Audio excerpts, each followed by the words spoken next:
I'd like to welcome Mystery Ranch as a sponsor to the Western Huntsman. This is a great product. Specifically, we're going to talk about the Mysterium line.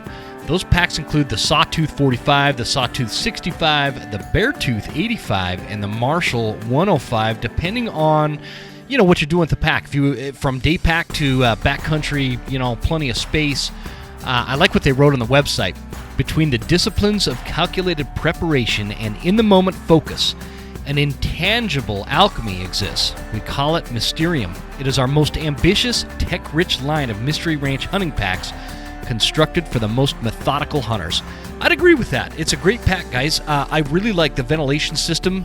When you put it on, it's nice and tight, but you're still breathing a little bit less of that buildup between the pack and your back when you're sweating and out there packing through the mountains and whatnot. It's a super functional pack, very comfortable.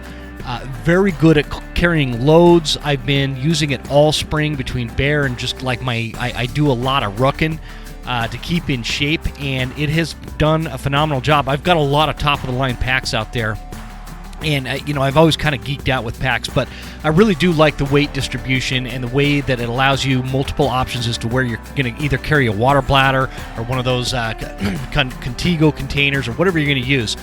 Really impressed. I love the ease of how everything functions on it too. You don't need to watch a bunch of videos to figure out how to undo everything to pack a bunch of meat out.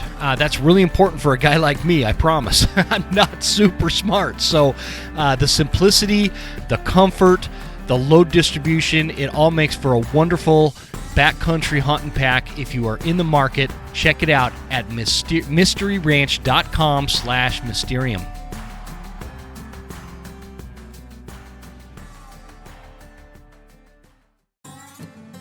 In North Carolina, and it was the first weapon that I bought that I purchased myself. It wasn't a hand-me-down, it wasn't my dad's, it wasn't anything like that. So I went and I picked out this 30-06, and I just didn't have a lot of money, and so I did the layaway program, but I needed a scope on it, and the cheaper scopes were all sold out, and so I bumped up to this entry-level Leupold scope and put that on the layaway program and had them all put the whole package together for me and all that. Made the payments and finally got to bring it home. Ever since then, almost every rifle I've owned has had a Leupold scope. In fact, I'm having a custom rifle built this year, and it's going to have the Leupold Mark 5 HD scope on it. I just killed a buffalo with that scope. It's a really great product. And Leupold, guys, you know them. Everybody knows Leupold.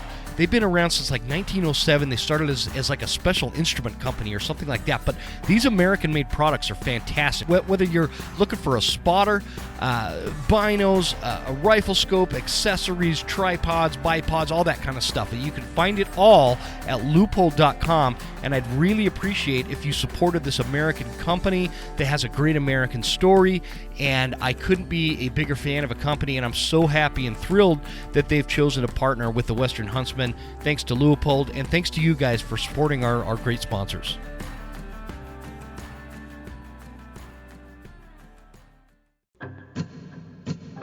There exists a threat, from anti-hunting groups to politicians trying to give our land away, and we won't stand for it.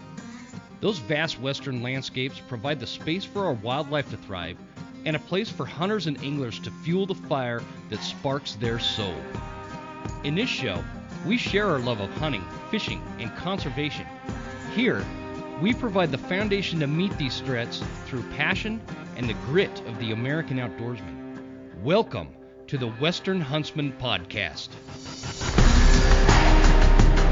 Ladies and gentlemen, welcome to this episode of the Western Huntsman Podcast. This is Jim Huntsman, your host, coming at you from the Broken Tine studio right here in Northwest Montana, and brought to you by Easton's Hunting Journals.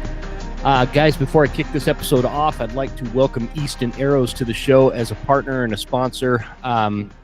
Talk more about that down the road, but really appreciate all you guys supporting those who support this show, because this show wouldn't happen without it. So welcome aboard, Easton, and I'm really excited about this sponsorship because they also sponsor my daughter's archery NASP tournament and stuff like that we travel all over for her archery team, and so it's kind of a cool connection. Guys, a couple, I don't know if it was a year or 2 years ago, but my buddy Jordan Sillars came on the show because I had like happened upon this article. He was writing for Meat Eater, and I don't remember what the article was, Jordan, but I remember I was like, man, this guy's like a really good writer. I should get him on and talk to him. Well, they seem to think so too, because they made him a podcast host over at Meat Eater, a podcast called Blood Trails, and it's really good. Jordan, I got to tell you before, like I bring you on, like my wife and I kind of got obsessed with it, and because my wife, I don't know what it is about middle-aged white women, but they love true crime stuff, True right? crime. And Yeah. Yeah. so my wife's no different than that. And she like introduced me. We were going on a road trip or something. And she's like, "Oh, Meat Eater has one." And she turns it on, and you're like, "Hey, I'm Jordan Sillars." I'm like, "Oh, Jordan's hosting it. Oh, cool." And so we got obsessed with it, man. You do a really good job. So Jordan is the host of Blood Trails podcast with with Meat Eater.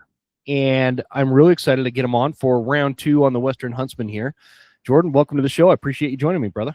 Yeah, absolutely. Good to be back. Good to see you again. It's been a while. Yeah, I'm so curious how this happened. Like the concept, I think, is brilliant for like a true crime hunting outdoorsman centric podcast, because interestingly, I just had a guy named Pat Kelly on a couple weeks ago, and Pat is with Simon and Schuster, the publishing, got a book published by Simon and Schuster, right? And it's called Rifle Season, and he was talking about like where he lives in Colorado. He's got like this acreage, and it's up against the national forest and all this stuff, and he's like, so I got to thinking, I'm sitting there like on my deck or whatever, and I'm like, what better place to like conduct a murder and get away with it, and possibly get away with it, than out like during a hunting season or something like that. And so it instantly made me think of your show, and I'm super curious how this show even came to be, man. Yeah, well, so my background is in writing and in journalism. So I've done that for many years, both for Meat Eater and for other outdoor publications. And this was really a natural extension of that. Another of the things that I do for Meat Eater is I help Ryan Callahan with his podcast, Cal's Week in Review.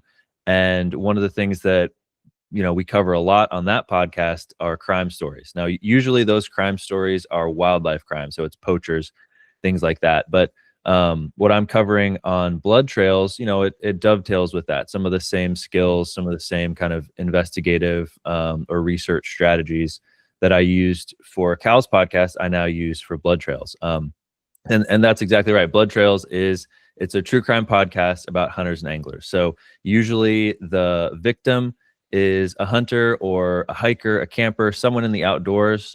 Sometimes though, we've covered stories where the perpetrator is a hunter and he's out there doing things he's not supposed to out in the woods.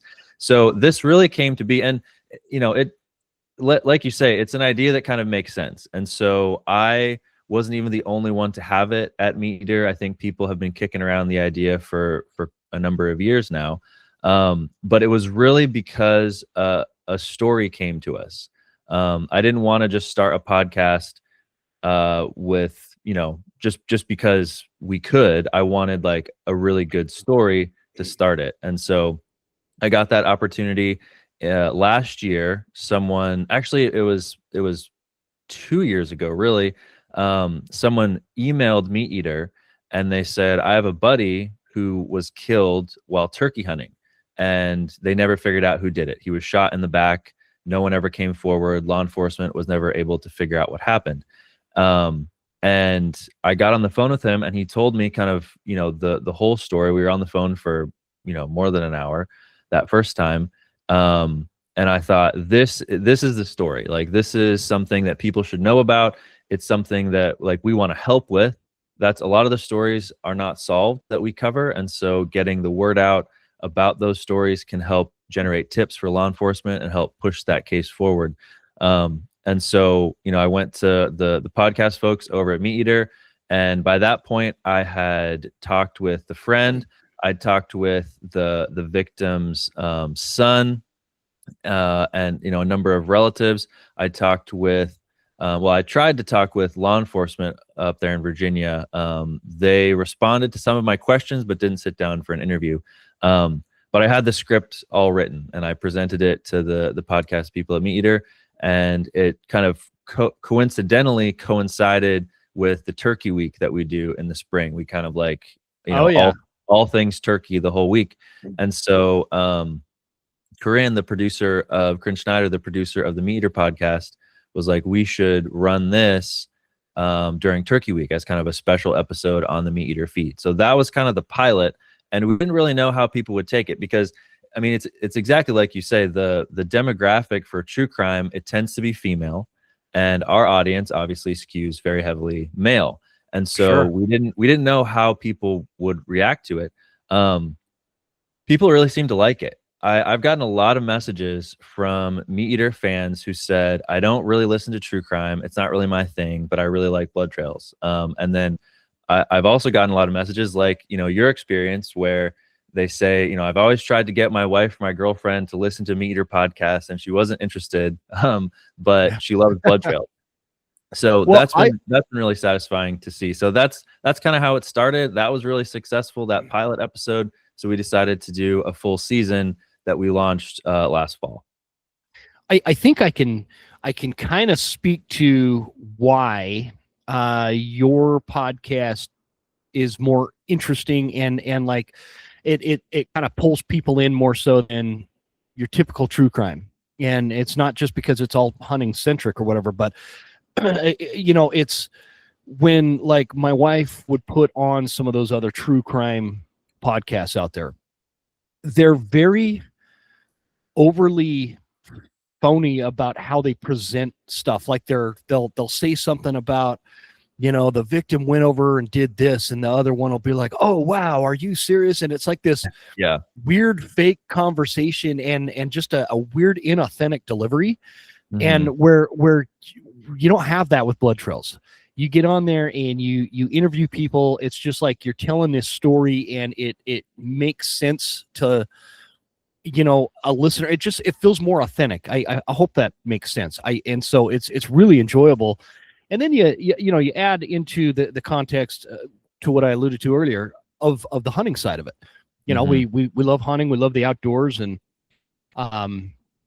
it's interesting to see some of these stories being brought to light, because you're right. I don't think that it's not like these stories are going to make national attention. Some of them are super old stories too. Yeah. I'm always amazed, like when you do one where it's like the dude just vanishes and there's no sign, no trace, nobody knows what happened. Yeah.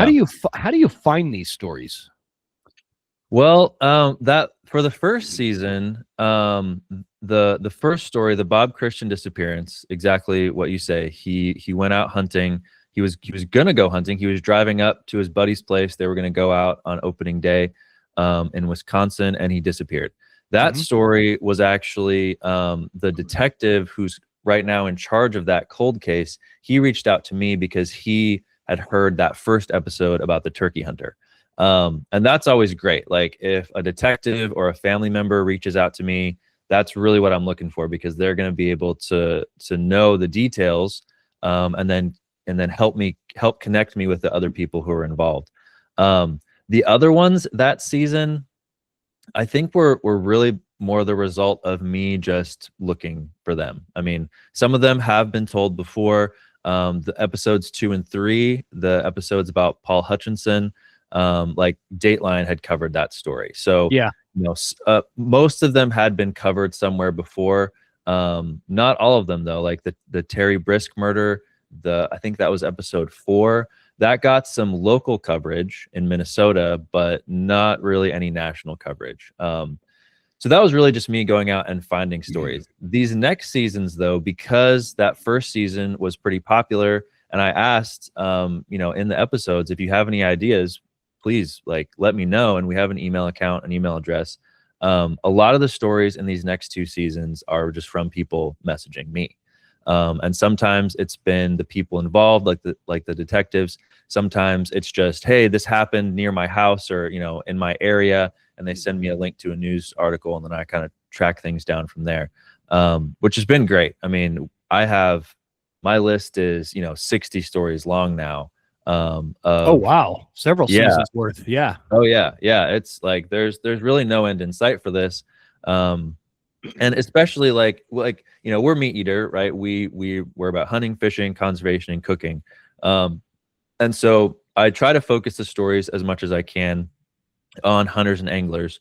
But there's plenty of stories of campers, right? Of hikers, of Yeah, just man. people like that we still identify with as outdoors people, who, have been killed or been, have disappeared.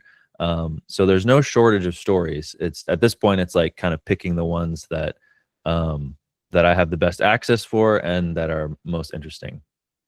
I might have one for you, but I don't want to say anything about it here. I'll have to send you the deets Yeah, later. please do. But Please you're do. right. Like even campers, it kind of, I think it would be applicable. What did you say? Meat eater is hunting, fishing, cooking, and Conservation and conservation. cooking. Yep. So conservation, I feel like public lands, that kind of falls into that category, and Yep. people are camping usually out on public lands. So yeah, I think Yep. that's totally applicable, and it'd be interesting because it's in the same country we're all out there hunting in, and Yep.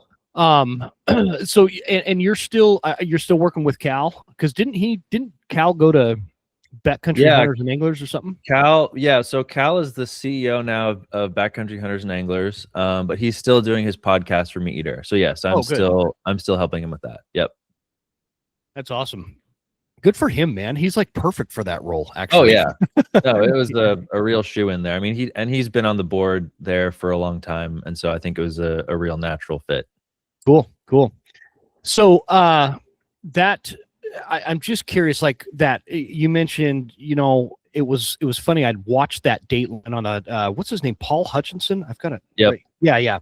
Down in Bozeman. For those of you Mhm. listening that don't know, he's a guy that was like this, like a fish biologist or something. Yeah, he was the fisheries biologist with the BLM. Yeah, here in Montana, and like he had murdered this young lady in the mid 90s and just went on to live this totally normal life, and was well known in the hunting community. It's a super interesting story.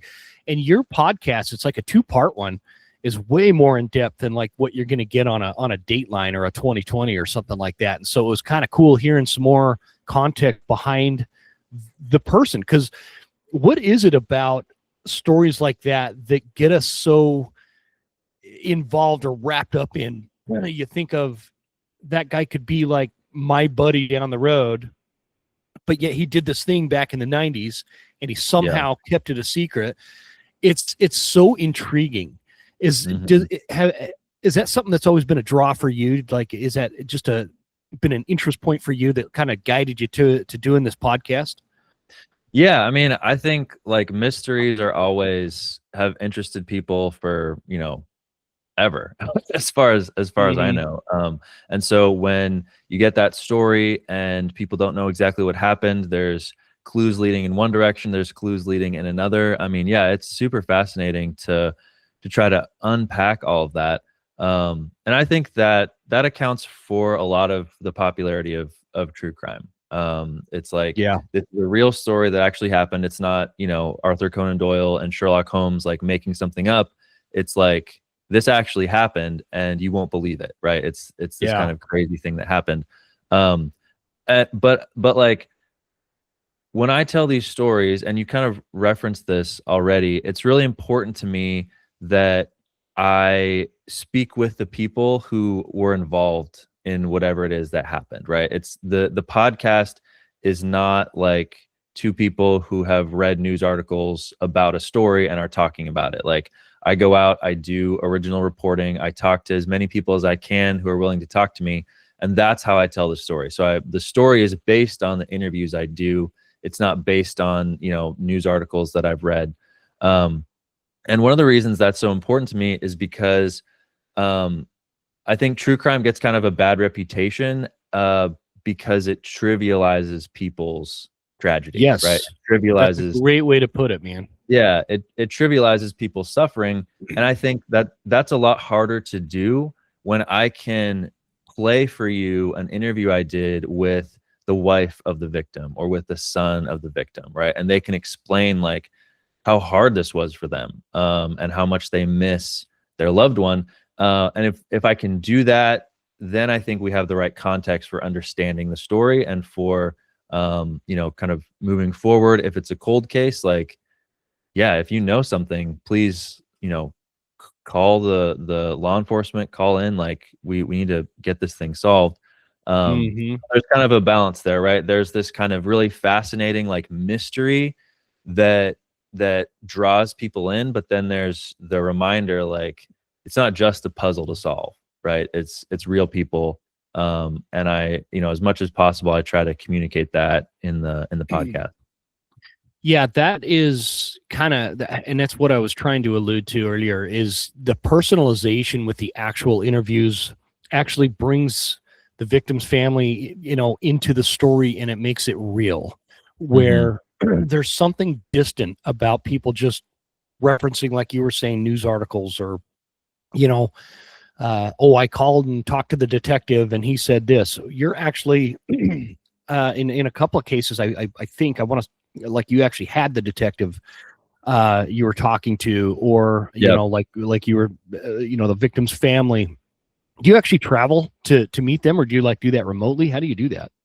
It's mostly remote. It's funny you say that, though, because there is a story that I'm looking into, not far from here. It's about 2 hours south of where I live here in Texas. And so we actually did last week, me and a buddy who's a videographer, we went down there and we did in-person interviews.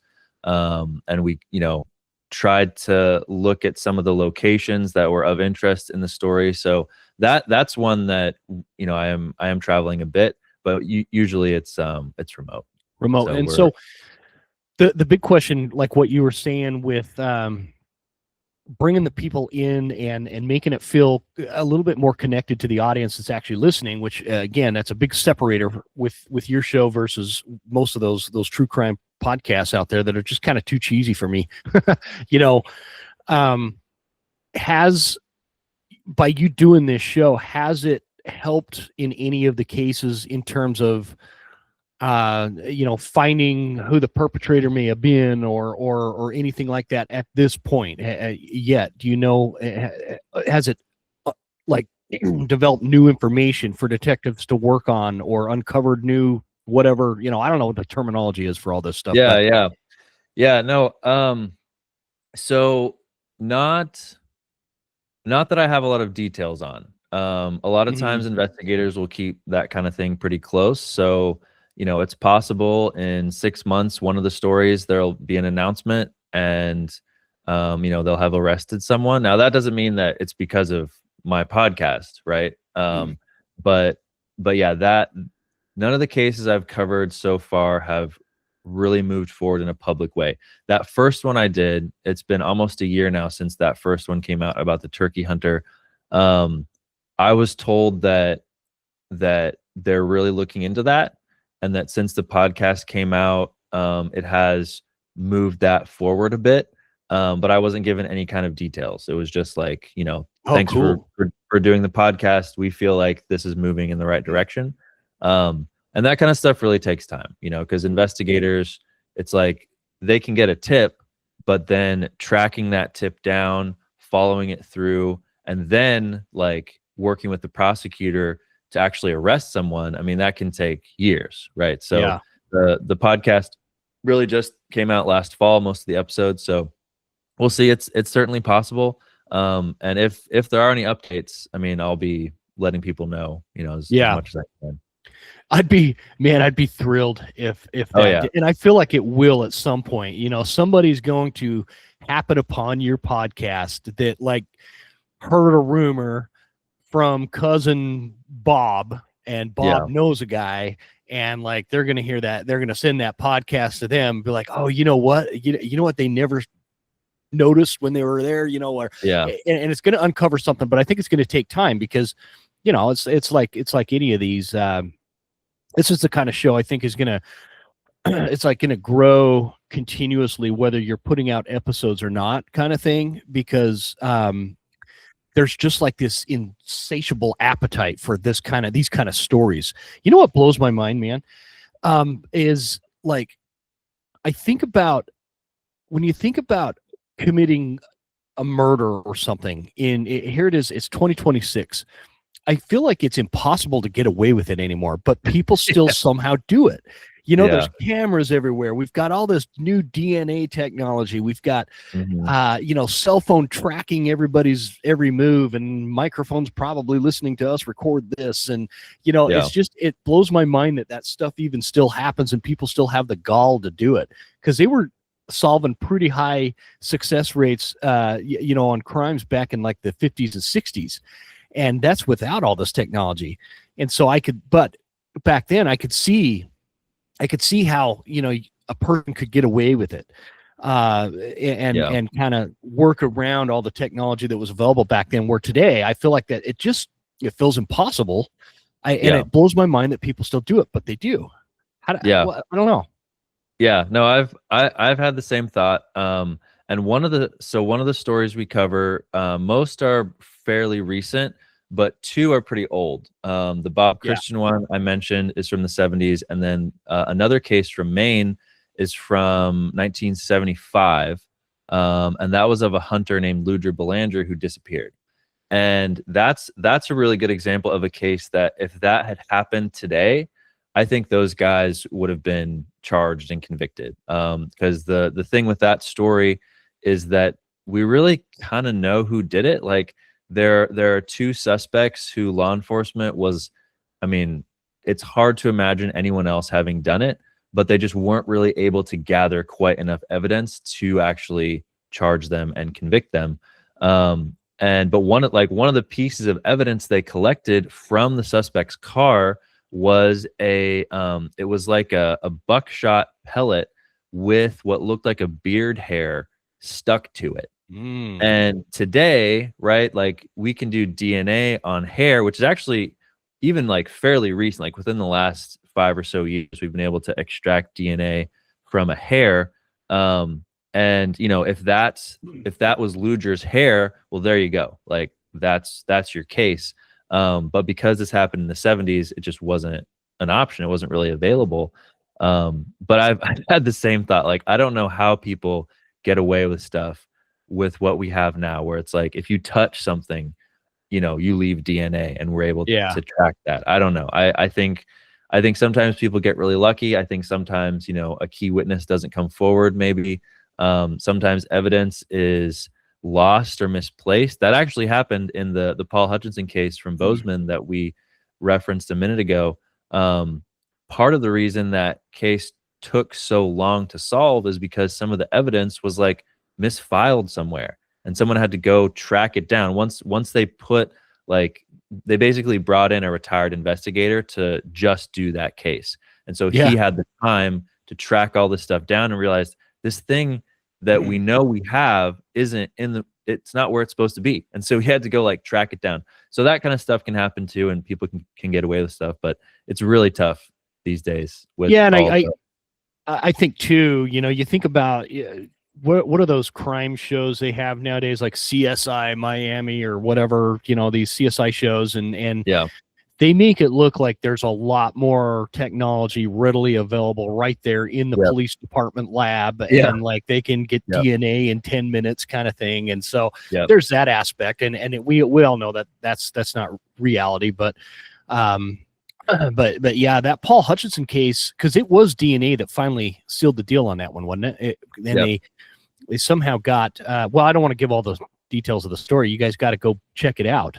For those I don't mind. I mean, the episodes are out now, and there's there's tons to that case. But yeah, you're right. They found a hair on the victim, and they found 4 hairs that they preserved from the 90s. So they still had them, and this was in 2023. And finally, kind of DNA, I'm not a scientist, but the way they're able to extract DNA from things, that technology advanced to the point where they could pull it out from a hair. So they sent the hair to, it was a lab, I want to say in California, where they sent these hairs, and 2 of them were too degraded. They didn't get anything. That's right. Yeah. Yeah. And I think the last one they had, or the second to last one, they were able to pull out a DNA profile. And then what they did is, and you hear about this a lot these days with cold cases, they cross-referenced that DNA with one of those like ancestry.com, one of those DNA databases where you send in your DNA and, you know, it tells you where your ancestors are from. They found someone who, I think it was like a cousin or a brother of the DNA from that hair, right? And so they tracked this family down. They realized this whole family lives in New Hampshire, but there was one guy who moved to Montana in the late 90s. Yep. And that was Paul Hutchinson. And so once they then got Paul Hutchinson's DNA, they compared it to the hair. It was a match. Like, we know it was him because of that.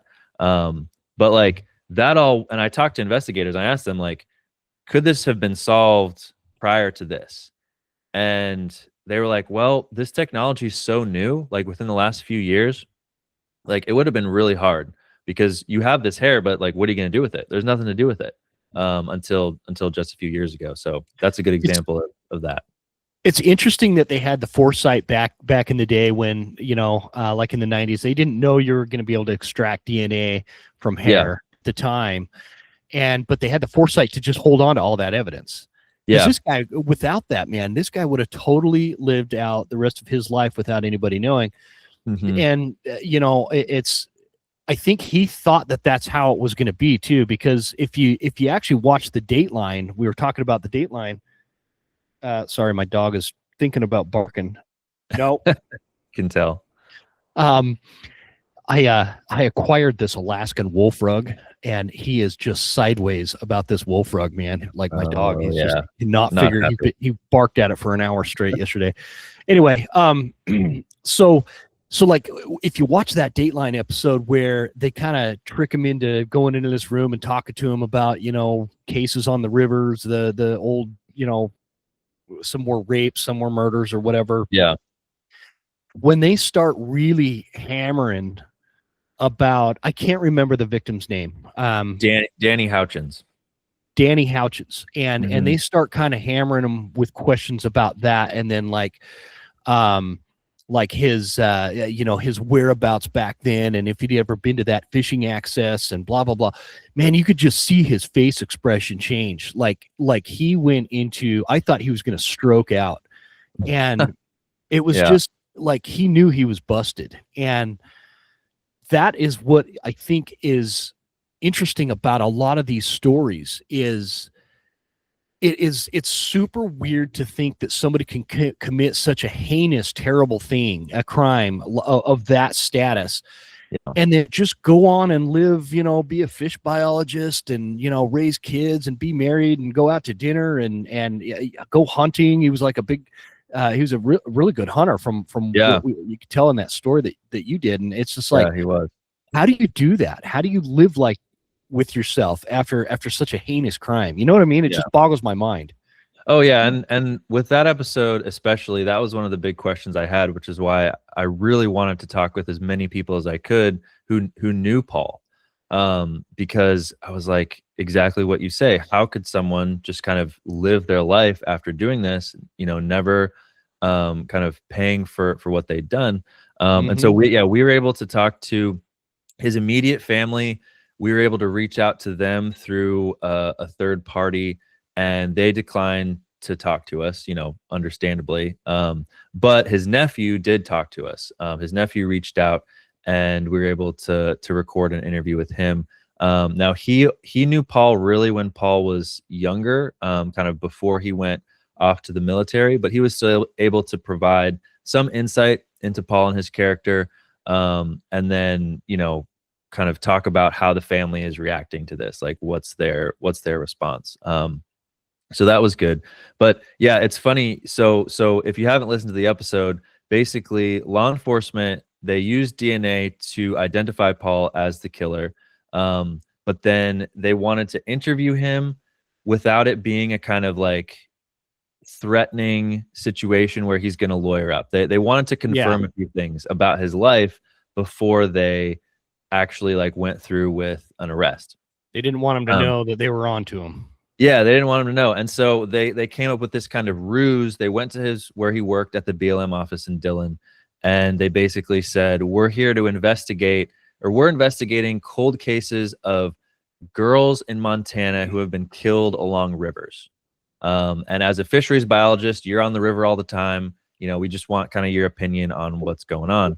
And like, you got to think, even at that point, he was starting to get a little nervous. But he acted pretty normal. He was like, yeah, sure, I'm happy to talk. So he brings them into the office. They sit down, and they say, here's one girl we're looking into. Do you know anything about her? Here's another girl. Do you know anything about her? And then they get to Danny. And like, so what I like about the podcast format is that we can make it as long as it needs to be, right? Dateline, it has to be 42 minutes to fit into that hour block of time. And so they had played this same interview video that we were able to obtain from the Montana court system, but they played like 20 seconds of it, maybe. And so I was really curious to see the whole thing. And we play a lot of it. I mean, it's a big part of that episode is this video where they're interviewing Paul. And I honestly felt like he kept it together better than I would have, right? Sure. Or that a lot of people would have. Like I was really looking closely. If you're really looking closely, like you say, you can see that he's just like, he's sweating. He's like he seems kind of nervous, but like he kind of, he answers their questions. He doesn't just get up and run out, which I thought, maybe he'd do. It looked, you would think he would. Yeah, but he just kind of sat there and, he answered their questions. And he was pretty nervous, but that's one of the things I like about this format is we're able to really give you way more than a lot of, especially, in a TV show type format. Yeah, you just get more of the story, more context, and it just makes more sense. Because, like, when you watch a Dateline or something, and I love the Datelines, they're good. That's whatever. I'm not talking smack about them. It's just they just leave so much to be desired and so much on the table. And it takes the humanism out of it, and so you just that's why I think a true crime podcasts do so well, because that's one of the genres that I think is in the top 3 or 4 in terms of podcast downloads out there. So it's obviously a very popular genre. But to layer on top of that, the way that you present it, and you're able to get those kind of that kind of information that you miss in those, even a lot of the podcasts, it's almost like they are just doing this vague reporting of it where you're really digging into the story.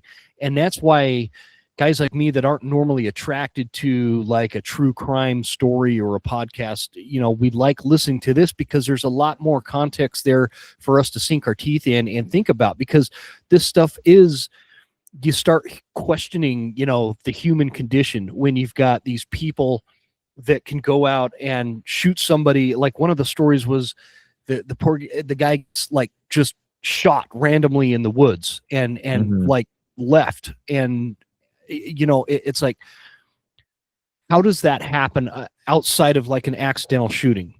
Yeah. How do we get to this point as humans where we're like killing each other for odd reasons because they were caught trespassing, maybe, and comparing that to, I don't know. I think we all have this tendency to put ourselves in these circumstances and ask ourselves, like, what would we do? And that's why it's so intriguing. Experience the evolution of accuracy with the new Browning X-Bolt 2.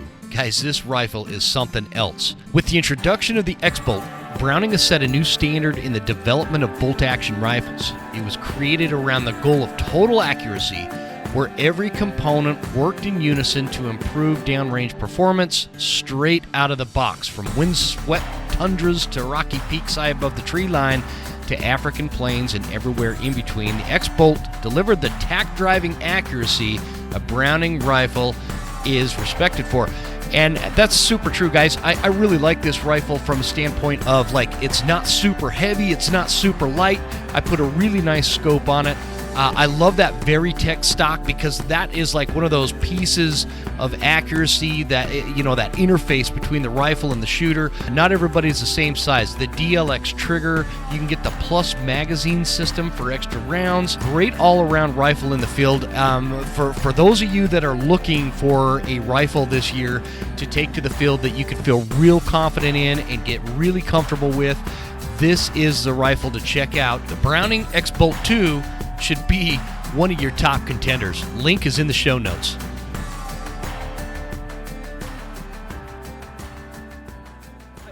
That really shakes out another question here. Like, when you're doing these, Jordan, do you just call up how do you do this? You Google the story, you figure out all the players, like the detectives, and then you find their contact, and then you just call them up and be like, hey, my name's Jordan, I'm doing a podcast on this murder. Can you talk to me about it? Yeah. How does that work? Yeah, I mean, that's pretty much it. That's one of the most time consuming parts of reporting these stories, is like getting in touch with people and then sort of convincing them that you're not some crazy person. Like, you actually have, you know, a legitimate platform and you're a real journalist. With the law enforcement side, a lot of times they'll have like a press department that you work through, and that can be very frustrating because a lot of times those people, it's like their job to say like, no, you can't talk to us, right? Like the detective, and I've been told this from law enforcement officers and detectives, like, they want the story to be solved. If it's a cold case, like, they want it out there, they want tips coming in. But if the case is still open, they also have to be pretty careful about what they reveal and what they talk about. And so a lot of times, you know, you can work through that press office. You can, you know, kind of establish like, these things are off the table. We're not going to talk about that because we don't want to harm the investigation. And then you can get an interview scheduled. It's more difficult to find family and friends of the victim and their contact information. Believe it or not, White Pages has a website, and it actually is pretty good. A little tip for the trade. Yeah, it's that kind of stuff. Like, but a lot of times it's not, right? A lot of times the information on there is not accurate. And so we're reaching out via social media. If we can figure out like, this person has you know, a professional job somewhere and they have a contact information there, that is sometimes an avenue. And you know, usually we reach out via email first. I find like that's a little less aggressive and people are willing to, you know, kind of respond and then have a conversation about, you know, this is what the podcast is about. Now that we have episodes published, I think that helps a lot because I can send them like, look, here's the podcast feed. You can listen to these and see for yourself, like how I cover stories. Yeah. I think that has helped with these stories I'm currently working on, to convince people that, you know, I'm someone who they can trust, basically. Because that really is what it's about. It's like, can I trust this person? That's what they're trying to figure out. So my job is to convince them that they can, basically. Is there, when you're reaching out to these people, do they, and the reason why I'm asking this is because, like, when I reach out to people for potential guests on this show, since I've been with Eastman's, I'll send out, hey, this is Jim. My podcast is with Eastman's Hunting. Like, people recognize that more, and it gives a little bit more credibility factor. So when you're hitting them up, and are you like, hey, it's Jordan with Meat Eater, and they're like, oh, Meat Eater, they know it. Yeah. Are they? A lot of times they do. Yeah. And that's actually an advantage that we have that other true crime podcasts don't, because a lot of times, yeah, like if I'm reaching out to a victim's brother, you know, he'll be like, oh yeah, I love Meat Eater. You know, I'm happy to talk to you. Right. Because they know that we're a trustworthy organization. Especially because these stories are centered around hunting. You'd think they'd know. Right. Exactly. Yeah. And a lot of them do. I mean, I've even come across really helpful clerks in like police departments, who are like, my husband loves Meat Eater. All my kids love Meat Eater. I'm happy to help with whatever you need, basically. Yeah. And that's been super helpful. So yes, sometimes that is true. Sometimes they haven't. And I think that might throw a wrench in that, you know, if I was with like, I don't know, the Wall Street Journal, they wouldn't think twice about it, but they're like, Meat Eater, like, what's that? And Yeah. so then I have to Yeah. explain what it is. But if they've heard about it and they're a hunter, it's definitely helpful for me to be coming from meat eater. So doing all these stories, Jordan, have you found like a pattern with maybe the motive behind some of these killings? Like, is there, um, what's that detective called that was on? He was big. I watched this thing religiously. Lieutenant Kinda, and he was like this homicide detective in Colorado Springs. He's got a TV show where he's just basically telling the stories of all these homicides he solved. It was called Mhm. Homicide Hunter or something like that. It was really Yeah. good. I mean, for guys that like cheesy stuff like that, I thought it was good, and but he was saying that like there's this theme that takes place with these homicides, like it was either about sex, drugs, or money, and basically those were the three things that was made up the lion's share behind the motive behind all these homicides. Hmm. Doing what you're doing, taking it out of like the regular, big city type homicide cases that are the norm, and you're talking to all these people and these detectives. Is there some commonalities you're finding between these different episodes and these different stories? Yeah, that's a great question. I think one of the sort of, I guess, genres of case that we cover that I'm looking into quite a bit that maybe is less common among like other true crime stories is like the missing hunter. So it's not just like a hunter that, loses his way. It's like a hunter that goes missing and it's very suspicious, right? There's reason to believe there was some kind of foul play involved. So with those, like if the person's still missing and the case has been solved, like you really can only speculate about why, right, they were killed. Mm-hmm. I I don't know. I mean, there's certainly cases where it's about sex or it's like a familial like conflict, right? We've had Mm-hmm. those. Um, I'm covering a case right now for season 2 where it's like very hard to understand why the murderer did what he did. It's about a hunter who was shot and killed basically at like the parking lot for like a trailhead. Um, So and similar to like the Paul Hutchinson situation, where it was just like this random yeah, uh, category, or like this random events take place that by circumstance they came together, and it was like this right. opportunistic thing Yeah, that leaves us all wondering like what in the world happened. right. And I think the fact that the stories happen outdoors, um, yeah, I mean, you hunt with your family, right? But usually you don't hunt with family members who you hate, Yeah, So it's yeah, not like exactly. I think it's maybe less likely that it's a family member and more likely you just run into someone who's just like having a bad day. Maybe they have like mental health issues.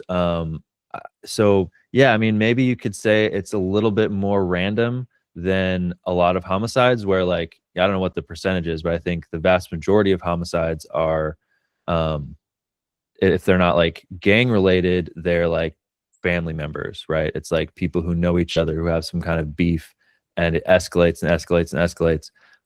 A lot of these, yeah, like it seems a little bit more random. Yeah. The last episode of season 1, is about a guy named Chong Yang who was murdered in a basically a wildlife management area in Michigan, and a guy went to prison for it who didn't know him. Like they didn't have any connection prior to that.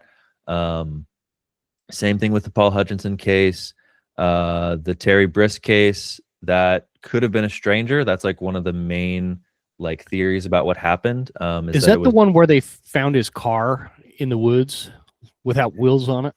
no, that was Bob Christian. That was episode 1. Oh, okay. That This was is the episode 1. one. Yeah, Terry Brisk was shot and killed in 2016, and they determined it was his own rifle that shot him. So it was someone who he happened upon in the woods who was able to get his rifle from him and shoot him. Yeah.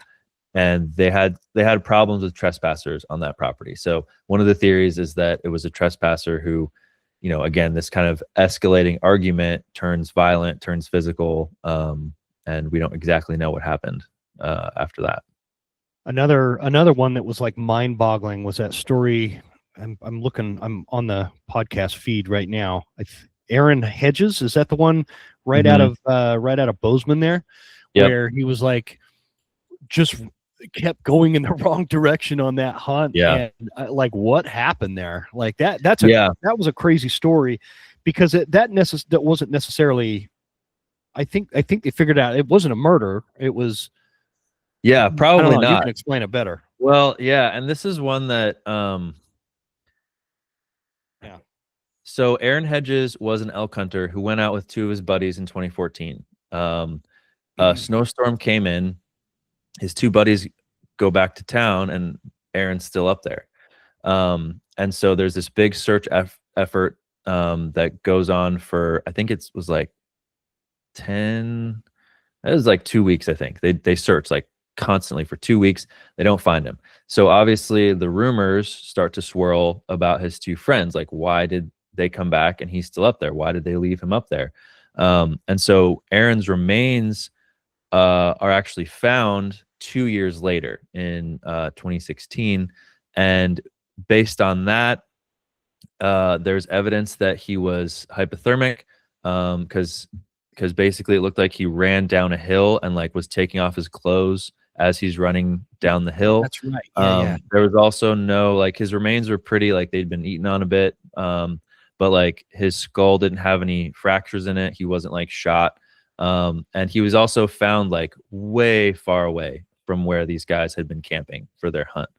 And so, yeah, I'd say most of the evidence points to Aaron, and he was also struggling with alcohol. And so there's a question of, was he going through withdrawals while he was up there? Or was he just drunk while he was up there? So, most of the evidence points to it wasn't foul play. It was just this kind of horrible, mixture of circumstances that led to him getting stuck up there during the snowstorm. But his friends, like, there's still a lot of questions about his friends. And that was a situation where I was able to get in touch with them. And we kind of went back and forth a bit, and they eventually said, we don't want to talk about this. But I was able to get an audio recording, actually it's video too, of an interview that one of the friends gave with law enforcement, where he describes everything that happened kind of from his perspective. And basically he said, Aaron decided to go off on his own. He was in pretty bad shape, but we let him go off on his own. He was supposed to come back and meet us, but we killed an elk kind of in the, like, while he was away. And that really took up a lot of their time and attention. And finally, when it was the day they were all supposed to leave, they waited for him, but they figured it would be better to go down and report him missing than like go back and look for him. Because, he said they'd been up in the mountains for 5 or 6 days. They were tired and sore. And that's kind of his explanation for it. So gotcha. That's really a story like for hunters. Like, I don't think a lot of other outlets are going to be that interested in a story like that, because, it's sort of clear what happened. Like, it probably wasn't foul play, but it's really about, if you go out with your buddies up into the mountains, like, how do you treat each other? What do you do if one of them goes missing? How do you respond to that scenario? And so that was one that our audience really seemed to respond to, because I think they could identify with it, right? Like, we've all been up there, Yeah, everybody, people that listen to like the Meat Eater podcast or this podcast, or that's the story that we're telling. That we're going into these mountains, we're going into the backcountry to hunt elk and with our buddies, and this is like our annual thing we do. There's just a lot of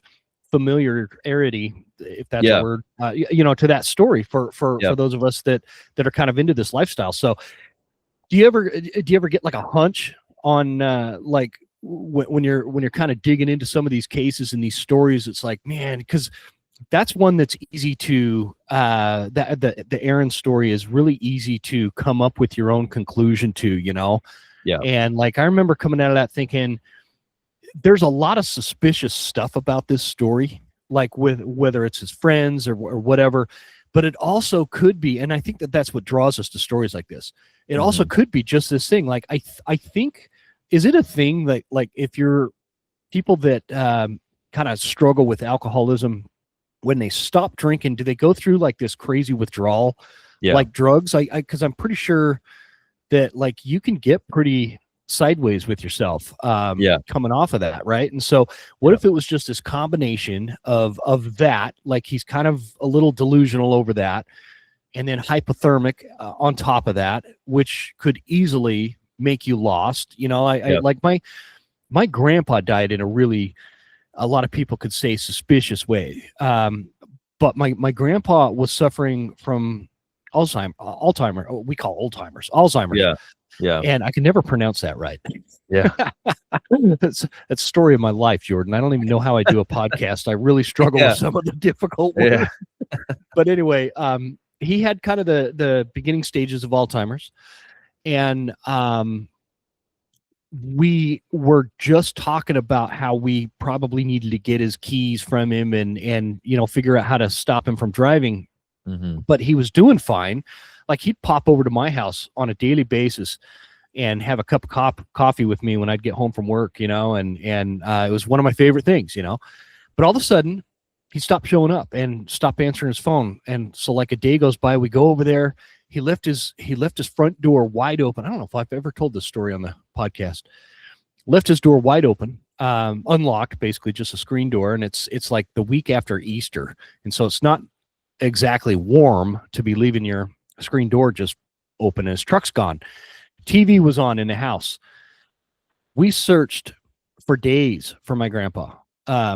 We could not figure out. I mean, we had law enforcement involved. It was in the news. All this stuff was going on, and somebody ended up finding my grandpa dead on a dirt road way up in the Uinta Mountains in Utah.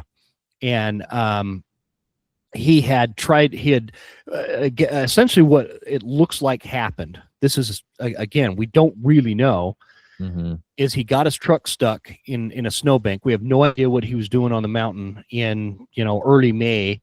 At that elevation, there's, just too much snow to be out there. He'd gotten his truck stuck and stayed at the truck until it ran out of gas. And then he tried to walk out, but he went the wrong way. So he was actually walking deeper into the mountain versus going the other way. And we think what happened, he was also diabetic. He didn't have his diabetic medication, and so he just kind of wasn't all there and went the wrong direction, and eventually hypothermia took him. And so, I think that that's part of my draw too, is that little piece of my history. I think about that. That was in 2011. And there's so many unanswered questions, and it's those unanswered questions that keep us coming back to like, I tell the story sometimes to people, almost in an effort in my own mind to come up with more details and information as to what happened. You know what's really weird about it too, Jordan, is like when they recovered my grandpa, and I was the one that had to drive over there and drive his truck back. And it felt like grandpa was riding with me on that drive back, anyway, it was like right when Google Earth was coming out with the really good satellite imagery. And this is like before I had an Onyx system and all this, but I was messing around on this Google Earth thing for my day job because of what I do. It actually ended up being really helpful. And I zoomed in on my grandpa's house, and it actually got an image of my grandpa standing in his backyard walking to his tool shed, like right before this happened. Oh, wow. That photo. Anyway, so many weird things, man. It's those questions, though, those unanswered questions, man, that just, I think that's what draws people to stories like this. Yeah. And, I certainly have like my own opinions, right? And sometimes I express those, in the podcast. But if it's a situation where like you can kind of see both sides of it, like I really try to like, here's what this side says, and like explain that argument. Here's what this side says, and explain that one. Because I don't want, like, if there is doubt and if we're not really sure, I want people to know that. I don't want it to be like, oh yeah, we know for sure this happened, right? So with Paul Hutchinson, it's like, yeah, we know he did it because there's this like really, really strong DNA evidence, not to mention the fact that he committed suicide right after that interview with law enforcement, right? So that's pretty clear. But like the Aaron Hedges one, that's a good example of like we don't really know. And I was really happy to get that interview audio with the friend, Greg, because like they decided not to talk to me. And you know, if you don't talk to me, I'm gonna have a hard time like explaining your side of the story, right? Yeah. Even if I know it's there, It's suspect right there. Yeah. I don't know what your side of the story is because you haven't told me, right? And so, you know, as far as I can, I try to reach out to all sides involved, like everyone who is involved. I'm going to reach out to you. If you don't want to talk to me, then it's like, well, you know, I'll do my best to like articulate your position, but like no promises because like you're going to do a better job than I will. And so, you know, I hope that comes through in these episodes. Have you ever had? Oh, I think it does. It definitely. There's definitely this sense of your genuine approach and authentic curiosity that comes out in the show for sure. Yeah. And again, that's part of the draw to this particular podcast is you know, it's you just do a really good job with it, and I think it's important that you know that so that you keep doing it. So thanks. Yeah, no, I appreciate it. Have you ever had like you put out an episode and like people that were involved in that story, someone in one way or the other, they ever come back and they're like, hey, you got this wrong, and that's not what I said, and kind of thing? You know, not so far. Not really. I mean, and I haven't read all the comments, you know, under all the YouTube and Spotify and everything. So maybe I don't recommend that. Yeah, I try to avoid it, to be honest. But we do have an email. So bloodtrails@themeateater.com. If you want to email me, I read all of those and I respond.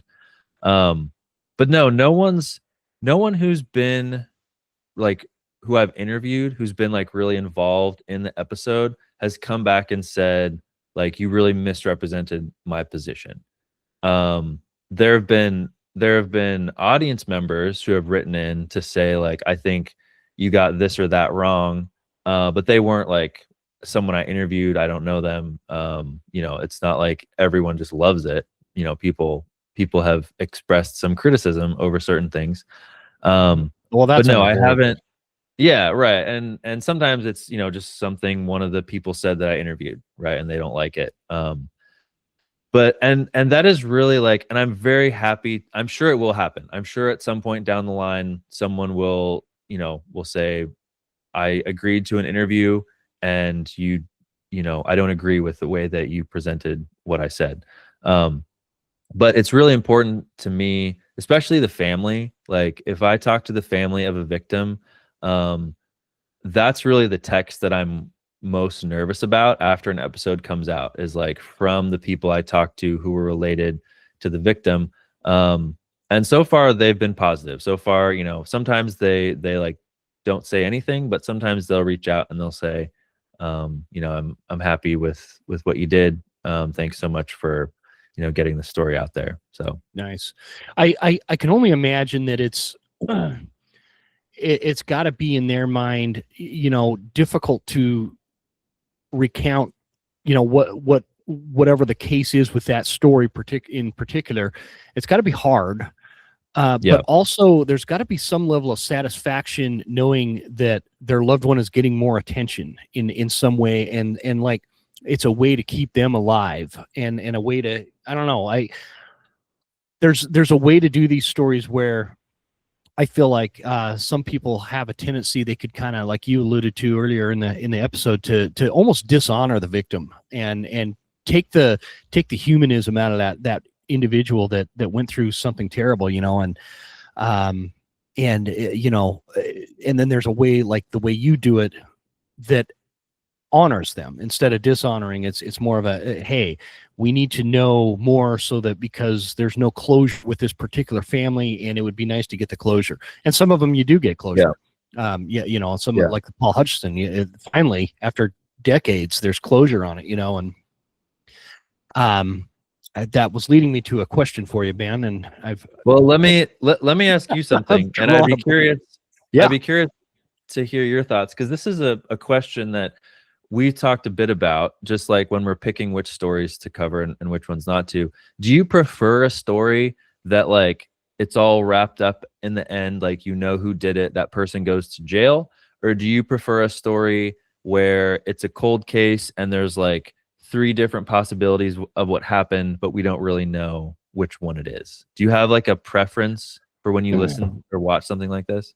I think in terms of like feeding the curiosity appetite, and I think this is the case for anybody, the ones that are open-ended, where it's like there's these possibilities, kind of lends itself more to that entertainment value of the story. And I hate to even put it like that because somebody suffered here, right? But these stories have an entertainment factor because it feeds our curious nature as humans, and we want to know, we want to solve it. Like, especially dudes, we see a problem, we want to solve it, right? And that's why we get in trouble with our wives, because sometimes they just want to, not solve it. And I'm gonna get in trouble for that one, man.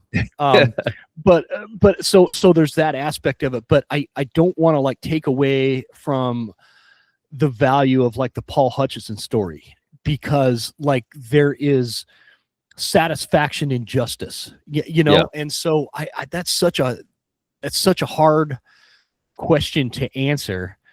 If those of you listening, you heard that question, do you want them to email you, Jordan, on that? Like Sure. Yeah. If this is something that would be of interest to you, because like my theory has been like variety is the best strategy, right? I think you're right. To not know, because there are some podcasts where it's all cold cases, like every single episode, this has not been solved. If you go to the TV side, I'm talking to some folks about another story from Montana, and the sister of the victim was telling me that Dateline or one of those big shows was going to cover that story. But then what happened is the guy that got arrested for the murder, it was a hung jury and they dropped the charges. And once they heard that, they were like, we can't cover this. Like, our audience wants to see someone go to prison. And the fact that this is still open-ended, like, we just don't want to cover it anymore. And I was really surprised to hear that, because I've always felt that the draw of true crime is like, you can figure it out, right? Like, you probably can't, but like it's a cold case and you can kind of speculate about what happened. But apparently on the TV side, that's less true than like interesting on the podcast side. Yeah. That it's funny you say that. I guess now that when I think about it, when you do watch like those Datelines or something, there usually is a trial and some kind of conclusive, ending. But I don't know. I think that the ones that drive me batty after I've listened to are the ones where there's just no answers. It's like, wait a minute, we got to figure this out. We got to like, I hope Jordan comes back and does more on this one. Like we've got to figure something. There's got to be some kind of conclusion. Like the one where the guy just vanished and nobody knows what happened, and they found his car, and it's like, what in the world happened there, man? Yeah. Because there's so many possibilities. And so those ones, I think that really tickles the old curiosity more so than the ones that have that conclusion. But there's also a lot of satisfaction. I'm just kind of a broken record at this point. There's a lot of satisfaction in knowing what happened, and somebody paid. I have mixed feelings about what happened with Paul. I think it would have been more satisfying to see him go to prison. Yeah. But that's not what happened. And so, that's such a loaded question, I guess. Yeah.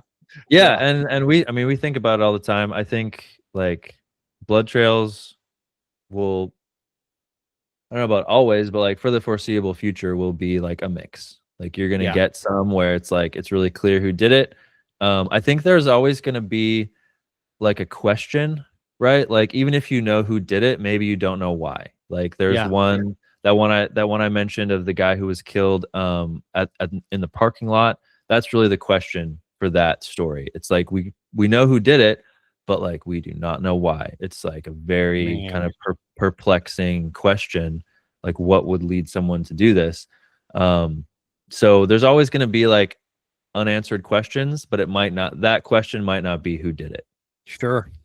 Yeah, that makes sense, man. And it's such an interesting this whole dynamic of this style of show. You gotta keep in mind, like, hunters are by nature emotional people, right? I mean, that's why they just fight to the death on Facebook about what caliber they're going to shoot an elk with and whatever. Right. We're emotional people, I think, and it's because we are very wrapped up and involved in this lifestyle that is the outdoors. And whether it is a conservation issue or whether it is a rifle caliber or a broadhead or something like that, we're very stuck on what our own approach is to it. And then you layer it on top of that where there's like a murder, that's emotional in itself. That's always been, I mean, since the dawn of time, these mysteries have always intrigued people. And I think it's just this whole thing. I'm trying to get to a point where we can wrap this up, because I know you got a hard stop, but it's a very good mix of all those things in one podcast. And so I think that's why it does so well. And why I remember I was listening, I told my wife, I'm like, I'm going to hit Jordan up and see if he'll come on the show and talk about it, because this is a great podcast. So I just really like what you're doing. And can you give us like a little tease as to what to expect this coming season? Yeah, sure. So I'm working on, I don't know, maybe 15 stories kind of actively right now. We're thinking about 8 to 10 episodes in the spring, and then another 8 to 10 in the fall, possibly some kind of extra stuff over the summer. So that's kind of the layout. As far as the stories, I mean, it's really like a mix. I mean, there's one of a 70-year-old hunter in Maine, and it's very similar to that first story from season 1, where he just disappears. And like in a pretty short amount of time, he goes out with his wife. It's like around 1 p.m. They're gonna hunt deer. His wife sits down. He goes out. He says, I'm gonna kind of do a loop around. She's sitting on like it's called a town line. Excuse me. It's called a town line. It's like a clear cut kind of through the forest. And so she's sitting on this town line. He's going to circle around and try to push a deer across the shooting lane so she can maybe get a shot. He goes out. 20 minutes later, she hears a shot. She's like, oh, he must have shot a deer. So she goes and looks for him, calls his name. Nothing. She doesn't hear anything. And that's the last time he was ever heard from again. Really? Yeah, they did this enormous search at the time. This was in the late 90s. At the time, it was the largest search the Maine Warden Service had ever done. And the Maine Warden Service, I think, is the country's oldest, like one of the country's oldest law enforcement agencies, right? They've been around at that time for like over 100 years. The largest search they'd ever done. They not only don't find a body, they don't find like his glasses, his hat, his gun. Like there's nothing in those woods. Yeah, totally disappeared. It's a total mystery. There's theories, and we get into that. We'll get into that in the episode. Oh, I can't wait for that one. That's so crazy. That's one. That's one. There's another story of a game warden in Wisconsin. This is an older one. This is all the way back in 1971. He was killed by a poacher who proceeded to decapitate him and kind of bury him in a shallow grave. They found it. They figured out who did it because they used a wiretap. They wiretapped the suspect's house. It was the first time a wiretap was used in Wisconsin to investigate a murder, investigate the murder of this game warden. So they convict this guy, send him to jail. Then he escapes from jail. What? Yeah, this murderer. So there's this whole kind of second part to this story. There's the one I mentioned, this guy in Montana, he kind of lived off by himself. Huge hunter. Like this was the early 2000s, but he was like legit.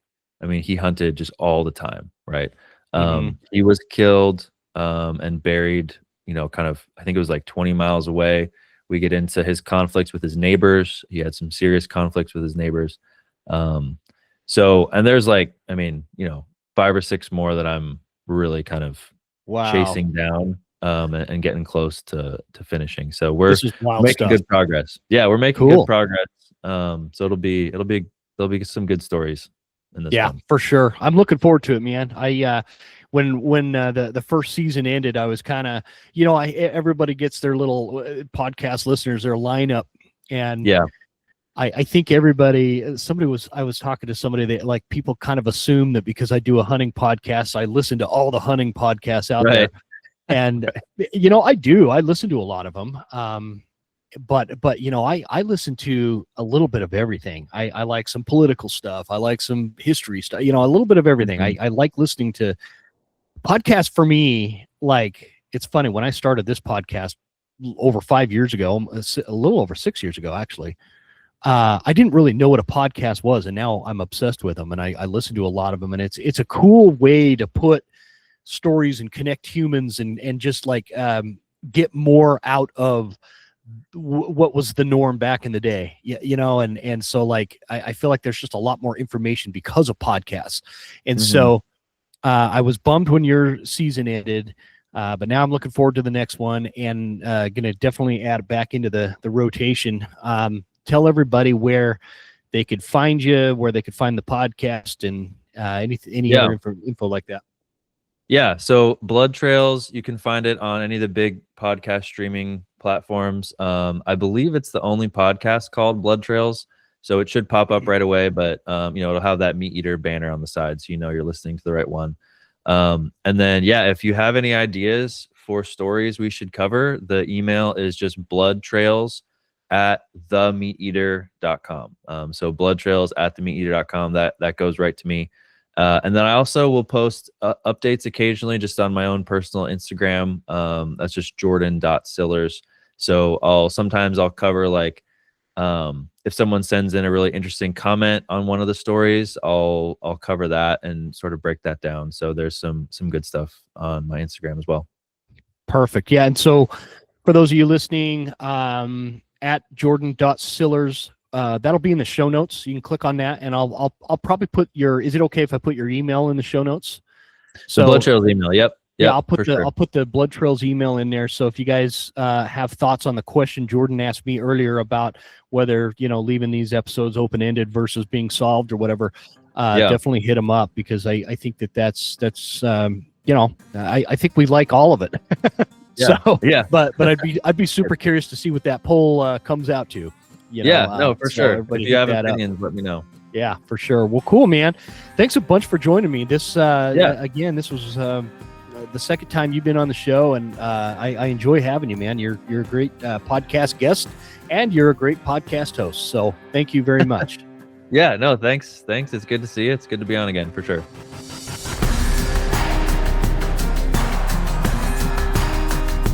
You made it. That's the end of the episode. Thank you so much for tuning in. Please make sure you're following us on Instagram at the Western Huntsman, and write us a good review at Apple Podcasts. Thanks, guys. See you next time. Stay Western, and I'll see you on the mountain.